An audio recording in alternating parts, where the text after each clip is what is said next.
All right, Bellator 238. Get excited. This is a fun one of a prelim, and it's an interesting one because Anthony Taylor, PrettyBoy, he started in Bellator, and he fought James Gallagher, and he fought Adam Boric, and things did not go well there. And then he spent some time outside of the promotion. He's put together a pretty good win streak fighting with all sorts of different organizations, so it's nice to see him coming back with the promotion. He's taken on Chris Avila, and Chris Avila is a name that we've already brought up in these Bellator predictions.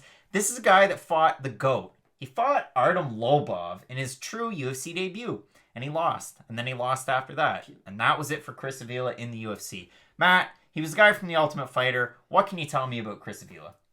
He's lost more times than he's won. That's something I can tell you about Chris Avila. This is not going to be the most high-level fight on the card. They're definitely setting Anthony Taylor up to win, though, because Avila has, I don't really want to say a name, but he had the Ultimate Fighter, we'll call it a cameo because he wasn't on it very long, and he lost Artem Lobov, so some casual audience might recognize the name, but Anthony Taylor has been able to pick up some decent wins outside the Bellator organization. When you look at his losses, they are to somewhat at the top of the tier, or up to top-level prospects. He was always the guy who they were like, okay, they both don't have very many fights, we can just kind of feed him to one of our high-level prospects. But other than that, you're not going to learn a lot. Like, neither one of these guys is ever fighting for Bellator title. They're not going to be at the top of the division. It could be a fun fight if it just sort of devolves into a brawl, but neither one of these guys are going very far. I think right now, in their stages of their career, I think Anthony Taylor has more of an upside, of course, and he's a team body shop. 7 and 8, I would hope so. He's a team body shop guy. He has a wealth of training partners. I mean, we talked about Aaron Pico earlier, who, doesn't really split time there, but head coach being Antonio McKee. You have AJ McKee there every day. Awesome. Baby Slice, all sorts of great guys there.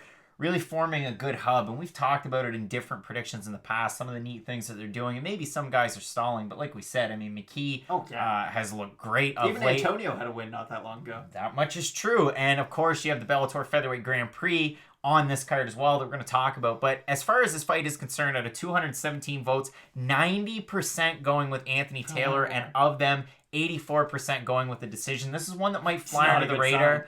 But if Anthony Taylor can string together some wins, maybe his name comes back up into the conversation. I know lightweight is a very, very deep division for Bellator. Yeah. And I say very, very, in general terms, but it should be a half-decent fight. Like I said, I mean, you have the name from Chris Avila. You have the name from Anthony Taylor, where he's taking on some upper-level competition with Bellator. Taylor's going to sleep him, though.